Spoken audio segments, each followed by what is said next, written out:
Free radical भन्ने बित्तिकै त्यो स्पेसिसहरू जसमा चाहिँ अड या फिर अनपेयर्ड इलेक्ट्रोन्स हुन्छ। What is carbon based free radical? Carbon based free radical is defined as the species which contains odd or unpaired electrons on carbon atoms. For example, CS2, CS3, this is a free radical. We can take example of CS3, this is a free radical. Free radicals are the species which contain odd or unpaired electrons on it. Carbon based free radical is defined as the species which contains odd or unpaired electron on carbon atom. Odd or unpaired.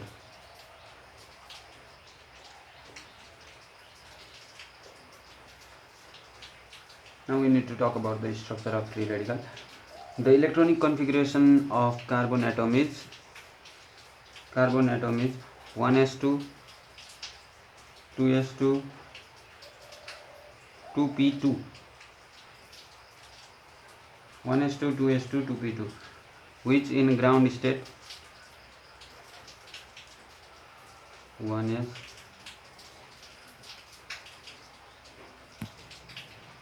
in ground state 1s, 2s, 2px, 2py.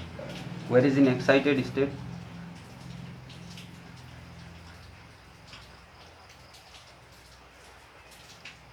one electron gets sp2 hybridized. This is known as free radical. This is the electronic configuration of carbon atom which contains free radical. In free radical, the central carbon atom undergoes sp2 hybridization. The molecule has trigonal planar geometry. Trigonal planar shape with the bond angle of 120 degree. Bond angle of 120 degree. 3 orbitals are involved in 3 sigma bond, while on-hybrid p orbital contains, for example, if p orbital is here, it contains odd electron, 1 electron here. So what will be the structure of free radical? The structure of free radical would be carbon,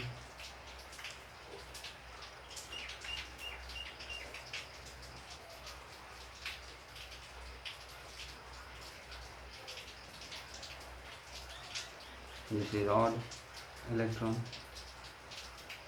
the angle here is 120 degree.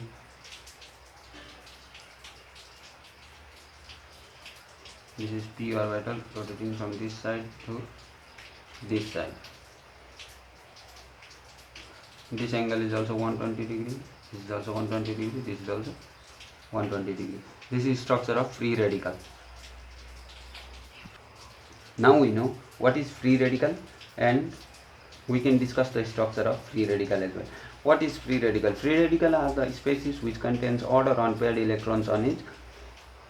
Carbon based free radical is defined as the species which contains odd or unpaired electron on carbon atom. For example, the structure of free radical, electronic configuration of free radical is, the structure of free radical is this one. Now we are going to talk about the stability of free radicals. Stability of free radicals can be given by two things. One is hyperconjugation and another is bond dissociation energy. So how do free radical brings hyperconjugation? We are going to talk about that. What are the hyperconjugating structure formed from 1 degree free radical? यो free रेडिकलबाट कतिवटा चाहिँ hyper कन्जुगेटिङ स्ट्रक्चरहरू निस्किन्छ। जतिवटा hyper conjugating structure निस्किन्छ त्यति धेरै stable हुन्छ भन्ने कुरो बच्चालाई थाहा हुन्छ। त यहाँनेरि हाइपर कन्जुगेटिङ स्ट्रक्चरहरू कतिवटा निस्किन्छ त? एउटा यो कार्बनलाई, यो कार्बन जहाँनेरि फ्री रेडिकल छ त्यससँग त कुनै हाम्रो नाता नै हुँदैन। एउटा कार्बन यहाँनेरि जान्छ र यो फ्री रेडिकलले के गराइदिन्छ, यहाँ डबल बोन्ड गराउँछ भने यो यहाँबाट फ्यालेको हाइड्रोजनलाई लगेर टाँसिदिने गर्छ। हाइड्रोजन हाइड्रोजन फ्री रेडिकल यहाँ आइदिन्छ, यसरी बस्छ। एउटा यो हाइपर कन्जुगेटिङ स्ट्रक्चर हुन्छ। अर्को carbon hydrogen hydrogen sorry hydrogen hydrogen र यो एच को चाहिँ टाउकामा फ्री रेडिकल आइदिन्छ। दुईटा हाइपर कन्जुगेटिङ स्ट्रक्चर।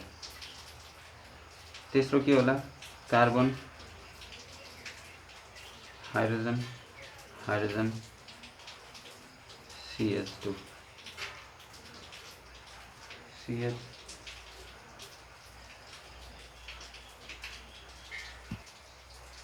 यसरी तीनटा हाइपर कन्जुगेटिङ स्ट्रक्चर बन्न सक्दो रहेछ 1 degree free रेडिकलले।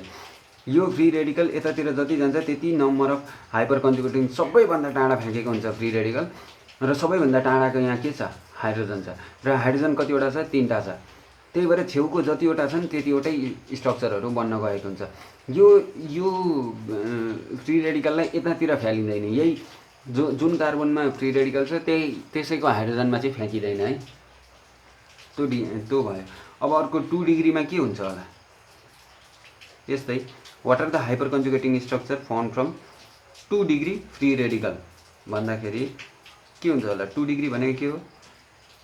CH3 CH2 CH3 यहाँ CH मात्रै हुने रहेछ, यहाँ फ्री रेडिकल। अब यसको केसमा चाहिँ के हुन्छ होला त भन्दाखेरि यो हाइपर कन्जुगेटिङ यो फ्री रेडिकलले यतातिर डबल बन्ड फर्म गरिदिन सक्छ, र जसको कारणले गर्दाखेरि यो हाइड्रोजनमा एकचोटि फ्री रेडिकल बस्न सक्छ, दुईचोटि बस्न सक्छ, तीनचोटि बस्न सक्छ। यतापट्टिको हाइड्रोजनमा एकचोटि बस्न सक्छ, दुईचोटि बस्न सक्छ, तीनचोटि बस्न सक्छ, र टोटल कतिवटा हाइपर कन्जुगेटिङ स्ट्रक्चर बनाउँछ? 3 + 3 6वटा हाइपर कन्जुगेटिङ स्ट्रक्चर बनाउन सक्छ। यसरी यहाँबाट यतातिर फ्यालियो, एउटा हाइड्रोजनमा गएर टाँसियो, अर्को हाइड्रोजनमा गएर टाँसियो, अर्को हाइड्रोजनमा गएर टाँसियो, फ्री रेडिकल गरेर यतातिर फ्याल्दाखेरि 3टा बनायो भने यतातिर फ्याल्दा पनि के गर्छ? अरु 3टा बनाउँछ। यसरी जसरी यतातिर फ्याल्दाखेरि 3टा बनायो त्यसरी नै यतातिर फ्याल्दाखेरि एउटा यो हाइड्रोजनमा गयो, अर्को यो हाइड्रोजनमा, अर्को यो हाइड्रोजनमा गरेर 3टा यहाँबाट 3टा यहाँबाट टोटल 6 हाइपर कन्जुगेटिङ स्ट्रक्चर बनाउँछ। कतिले? 2 डिग्रीले। 1 डिग्रीले 3, 2 डिग्रीले 6 र अब 3 डिग्रीले कतिवटा बनाउँछ होला त?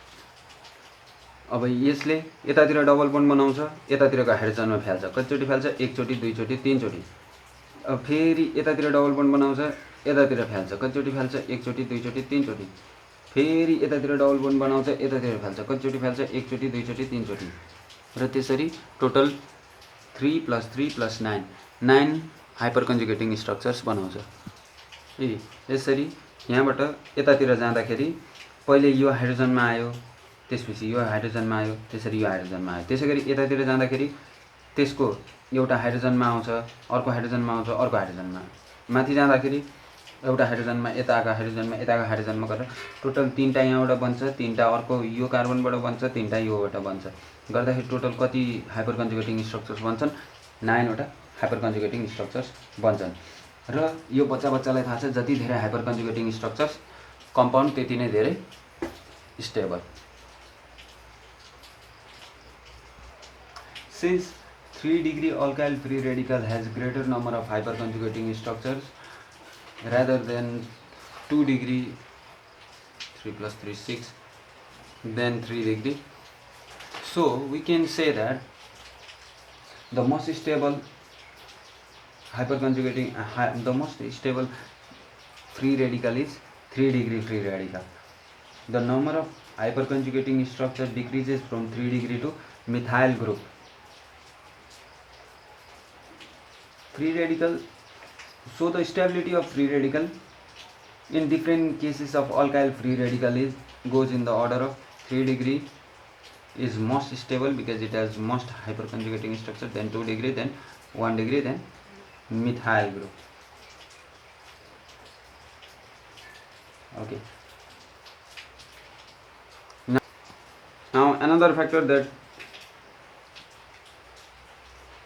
that is responsible for the stability of free radical is bond dissociation energy. bond dissociation energy. We know if more amount of energy is required for a compound to break it down into free radicals, then it is most stable. For example, in 3 degree we apply, it is least stable. Bond dissociation energy, the amount of energy that must be supplied to the alkane molecule to convert it into alkyl free radical and hydrogen free radical, is called bond dissociation energy. For example, if we have methane CHHH for H, and then we convert it into alkyl free radical and hydrogen free radical, then high amount of energy is required. The energy, if high amount of energy is required, high bond dissociation energy is required, then it will increase the energy constant,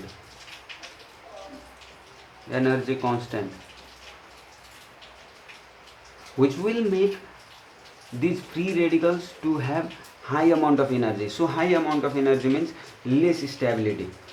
So bond dissociation energy भनेको के हो भने amount of energy that must be supplied to the alkane molecule to convert it into alkyl free radical and hydrogen free radical. Alkane molecule मा supply गरिने energy जसले गर्दा चाहिँ alkane free radical र hydrogen free radical मा convert गर्छ, त्यसलाई भन्छ bond dissociation energy. र यो एनर्जी जति हाई हुन्छ त्यति नै के हुन्छ, एनर्जी कन्स्टेन्ट पनि बढ्छ. एनर्जी कन्स्टेन्ट बढ्दाखेरि यो फ्री रेडिकलको कन्स्टेन्ट पनि बढेको हुन्छ. एनर्जी कन्स्टेन्ट बढ्ने भनेकै यो फ्री रेडिकलको एनर्जी बढ्यो. अब फ्री रेडिकलको एनर्जी बढ्यो अर्थात् के भयो, यो लिस्ट स्टेबल भयो. So greater the bond dissociation energy lower the stability. अगाडि हाइपर कन्जुगेसनमा जति धेरै हाइपर कन्जुगेटिङ स्ट्रक्चर त्यति धेरै स्टेबल भनेको थियौँ भने यो चाहिँ उल्टो छ. जति धेरै बन्ड डिसोसिएसन एनर्जी त्यति एनर्जी कन्स्टेन्ट पनि बढेको हुन्छ. एनर्जी कन्स्टेन्ट बढेपछि फ्री रेडिकलमा धेरै एनर्जी हुन्छ, जसको कारणले गर्दा फुदुक धेरै गर्छ र यो चाहिँ लिस्ट स्टेबल बन्छ. Greater the bond dissociation energy lesser will be the stability of the molecule and vice versa. Molecules having higher bond dissociation energy suggests that greater amount of energy is required to convert it into alkyl free radical. Since greater energy is required, molecule has higher energy constant. As a result, stability decreases. High bond dissociation energy is applied to convert it into free radicals. It means free radicals has high energy constant. High energy constant has been stored. So bond dissociation energy is inversely proportional to stability, whereas stability was directly proportional to hyperconjugating structures. The bond dissociation energy for different classes of alkane is CH3H 104 kilocalorie bond dissociation energy, high bond dissociation energy भयो, high energy constant भयो. त्यसैले गर्दाखेरि यिनीहरू जब free रेडिकल्समा breakdown हुन्छ, the most list stable, सबभन्दा list stable हुन्छ यो. किनभने हाई एनर्जी कन्स्टेन्ट छ, यहाँनिर एनर्जी धेरै बसेको छ. किनभने हाई बोन्ड अगाडि नै धेरै एनर्जी हालेको छ अनि धेरै एनर्जी पनि चेपेर राखेको हुन्छ नि त, जस कारणले गर्दाखेरि यो लिस्ट स्टेबल.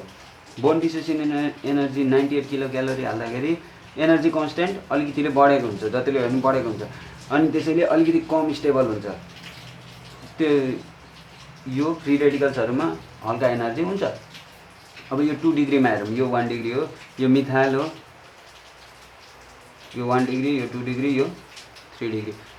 यसमा के भयो त, जब बोन्ड डिसोसिएसन एनर्जी लगाइयो तब त्यो भयो यो भनिसक्यो. यसमा के भयो, bond dissociation energy 95 kilo calorie per मोल लगाइयो भने यसमा सर्टेन अमाउन्ट अफ एनर्जी बसेको छ, प्लस एच पनि हुन्छ.